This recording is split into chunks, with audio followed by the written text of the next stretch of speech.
वो है स्ट्रोक। बहुत कॉमन जो डिसऑर्डर हमारे यहाँ भी आते हैं पेशेंट स्ट्रोक के, है ना, लकवा कहते हैं इसको हिंदी में।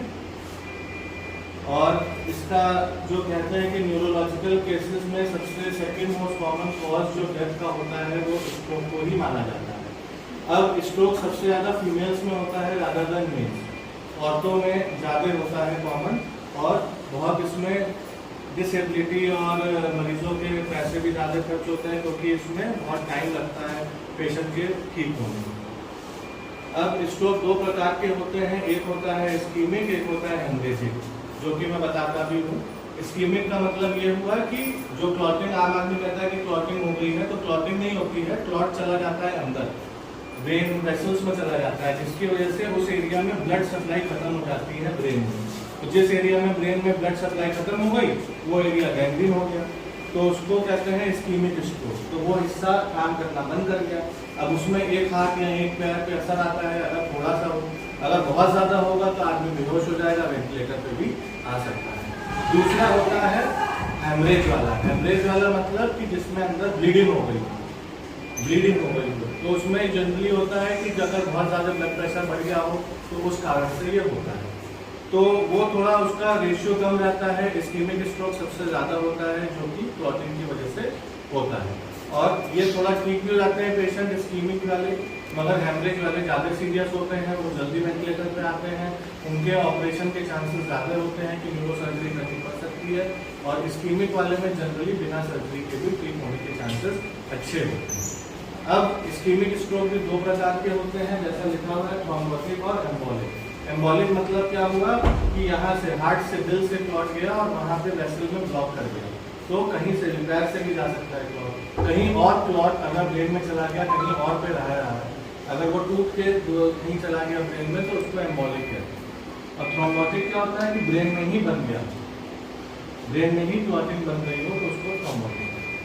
तो इसमें भी एम्बोलिक ज़्यादा कॉमन होता है, जनरली पैर की वजह से या फिर हार्ट की वजह से। तो इसमें दो चीज़ों की एंजियोग्राफी या कलर डॉपलर कराना होता है, या तो दिल का, क्योंकि दिल से अगर क्लॉट गया है तो उसका जांच होगी कि कितना बन रहा है, और दूसरा पैर का कलर डॉपलर कराते हैं कि कितनी वेन्स बंद है। अगर वेन्स बंद है तो बार बार क्लॉट जाने का वो हो सकता है, तो फिर बार बार स्ट्रोक पड़ सकता है। तो अगर जड़ को ख़त्म कर दिया जाए तो ब्रेन सही रहेगा, इसलिए जांच कराई जाती है कि पैर की कलर डॉपलर और यहाँ वेसल्स की एंजियोग्राफी। और दूसरा थ्रोम्बोटिक जो कि ब्रेन में ही हो, तो ब्रेन में दो तरीके की नसें होती हैं, एक बड़ी नस होती है, एक छोटी नस होती है। बड़ी नस की जैसे पेट के ब्रांचेज होते हैं वैसे नसों के ब्रांचेज होते हैं। तो बड़ी नस में हो गया तो उसको कहते हैं लार्ज वेसल, और छोटी नस में हो गया तो उसको कहते हैं small vessel. Generally small vessel की मोस्ट कॉमन स्ट्रोक जो हम लोग देखते हैं, जो हमारे पेशेंटों में होता है क्लॉटिंग की वजह से स्ट्रोक, वो जनरली इसी स्मॉल वेसल की वजह से कॉमन है, और वो ओपीडी वाले पेशेंट ज़्यादा होते हैं, जिनको कहते हैं धीरे धीरे एज हो रही है तो अब थोड़ा सुनना बंद कर दिया या समझना बंद कर दिया, खाना बंद कर दिया, तो इसमें ये स्मॉल वेसल थ्रोम्बोसिस ज़्यादा कॉमन है। और लार्ज वेसल थ्रोम्बोसिस जो एडमिट होते हैं पेशेंट, उनमें लार्ज वेसल ज़्यादा होती है, जिसमें ब्रेन का 35% 20% हिस्सा जो है वो खत्म हो जाता है। अब हेमरेजिक स्ट्रोक में भी दो प्रकार के होते हैं। आईसीएच मतलब जो बड़ा सा हम लोग देखते हैं ब्लीड हो गया, बहुत बड़ा ब्लीड हो गया, एकदम से उसकी ऑपरेशन करी जाती है, तो वो जनरली हाइपरटेंशन, ब्लड प्रेशर बढ़ जाता है एकदम से, उसकी वजह से ब्लीडिंग होती है, तो उसको कहते हैं आईसीएच, मतलब ब्रेन के मैटर में होना।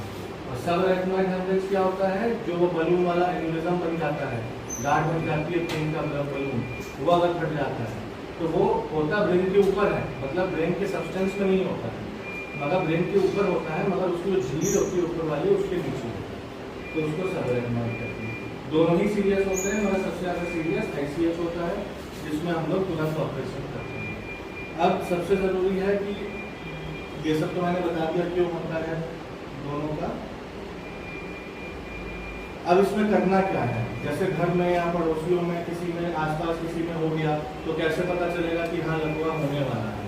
तो उसमें सबसे ज़रूरी है फास्ट स्पोर्ट, जो कहते हैं कि अगर आपको लग रहा है कि मुंह टेढ़ा हो रहा है या हल्का हल्का चबाने में दिक्कत हो रही है, बोलने में दिक्कत हो रही है, तो एफ फॉर फेस, तो फेस को देखना है, ए से आर्म को देखना है कि हाथ गिर तो नहीं रहा है, कमजोर तो नहीं हो रहा है, लटक तो नहीं गया है, उठ नहीं रहा है, तो अगर ये सब सिम्टम्स मिल रहे हैं। और तीसरा बोलने में स्लर्ड स्पीच, बोलने में दिक्कत हो रही है, तो अगर चेहरे पे दिक्कत, टेढ़ापन लग रहा है, खाने में दिक्कत हो रही है, बोलने में दिक्कत हो रही है, हाथ उठाने में दिक्कत हो रही है, तो आपको तुरंत उस मरीज को अस्पताल लेकर आना है।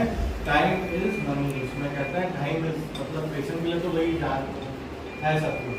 अगर आपने टाइम से नहीं किया और पेशेंट का टाइम खराब हुआ तो उसमें अगर क्लॉट गया है अंदर, तो कहते हैं कि अगर 4 घंटे के अंदर अस्पताल में आ जाए मरीज तो जो इंजेक्शन होता है RTPA वाला वो लग जाता है, वो लग जाता है, क्लॉट तुरंत गल जाता है। गल जाएगा क्लॉट तो उसके असर नहीं आएगा, तो असर आ गया तब कुछ नहीं कर सकता, मगर 4 घंटे तक असर नहीं आता है।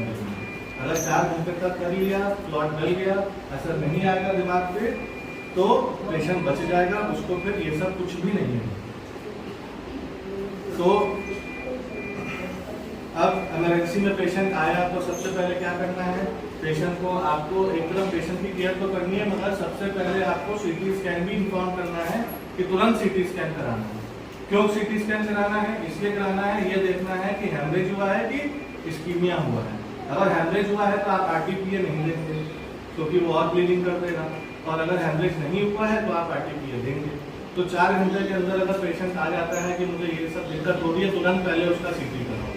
CT में अगर आ जाता है कि हाँ इस्कीमिया दिख रहा है तो आप फिर तुरंत RTPA दो। अगर 4 घंटे से अंदर होगा तभी RTPA देने का मतलब है, नहीं तो RTPA से कोई फायदा नहीं है, उसके बाद नहीं दिया जाता, 4 घंटे के बाद नहीं दिया जाता। तो इसलिए नर्सिंग केयर इसमें सबसे ज़रूरी है कि आपको पहचानना कि अगर आपके पास ऐसा कोई पेशेंट आया है जो ये कंप्लेन कर रहा है, जिसका टेढ़ा मुंह हो रहा है, जिसका वीकनेस हो रही है हाथ में, जिसका बोलने में दिक्कत हो रही है, तो सबसे पहले उसका ब्लड प्रेशर और ऑक्सीजन सेटल करके उसको CT भेजें। CT में पता चल जाएगा मोस्टली इस्कीमिक ही होता है, तो फिर तुरंत डॉक्टर को बता के RTPA का इंजेक्शन लगवाओ और वो सही हो सकता है, मरीज बच सकता है। अगर 4 घंटे के बाद आया है तो फिर इतना जल्दी कुछ नहीं है, आप पहले पेशेंट को सेटल करिए, BP देखिए।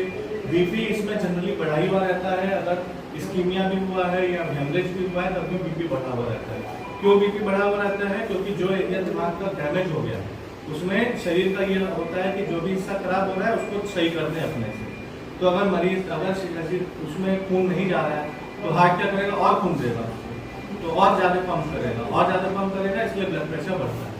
तो इसलिए कहा जाता है कि 180, 190, 170 है कि उसे खून देना है, नहीं तो क्या होगा कि जिस एरिया में खून की सप्लाई 0 हो गई वो तो गया, उसके आसपास के एरिया को पेनम्ब्रा रीजन कहते हैं, जिसमें खून की सप्लाई कम हो जाती है, मगर 0 नहीं, तो उसमें तो पूरा ब्लड चला जाए। अगर आप BP कम कर देंगे तो वो भी हिस्सा फिर चला जाएगा।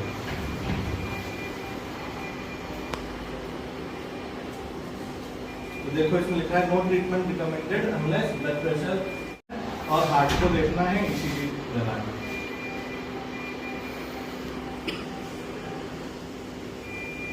अब और फिर अब नर्सिंग केयर क्या है, इसमें सबसे जरूरी वही नर्सिंग केयर है कि एक तो आपको इन्फेक्शन का देखना है कि सोर्स ऑफ इन्फेक्शन कहीं से ना, इंट्रा कैप लगाने से अच्छा है कि वेंट्रॉल लगाने से अच्छा है कि सेंट्रल लाइन डाल दी जाए। सोर्सेज ऑफ इन्फेक्शन जितना कम हो वो अच्छे हैं, और इनका पैरों की मालिश, हाथों की मालिश, बैक केयर, फोलिस care, limb care, chest care, ये सब ज़रूरी है क्योंकि ये लॉन्ग टर्म में पेशेंट्स रहते हैं तो इनको DVT जो कहते हैं कि पैर में पड़े पड़े क्लॉटिंग हो जाती है, तो उससे पैर सूजने लगता है, फिर उसमें भी दिक्कत है कि वो क्लॉट के ऊपर आ सकता है, तो उसकी थ्रोम्बोसिस ना हो, तो ये सब भी आपको देखना पड़ेगा। उसके लिए या तो आप निरंतर पोजीशन चेंज करते रहें, पैरों के नीचे तकिया लगाते रहें, उसकी फिजियोथेरेपी हो, और अगर नहीं हो तो फिर मोमोजा पहना दो जो कंप्रेशन स्टॉपिंग। स्किन ब्रेकडाउन नहीं होना चाहिए, पेशेंट गिरना नहीं चाहिए, क्योंकि पेशेंट बैठ जाता है तो फिर 50% पूरे रिकवर कर जाते हैं, और बाकी थोड़ी रिकवरी इनकी बाकी 70% की थोड़ी कमी रहती है, किसी की नहीं हो पाती है तो 15% नहीं हो पाती है। ये है पूरा स्ट्रोक के बारे में।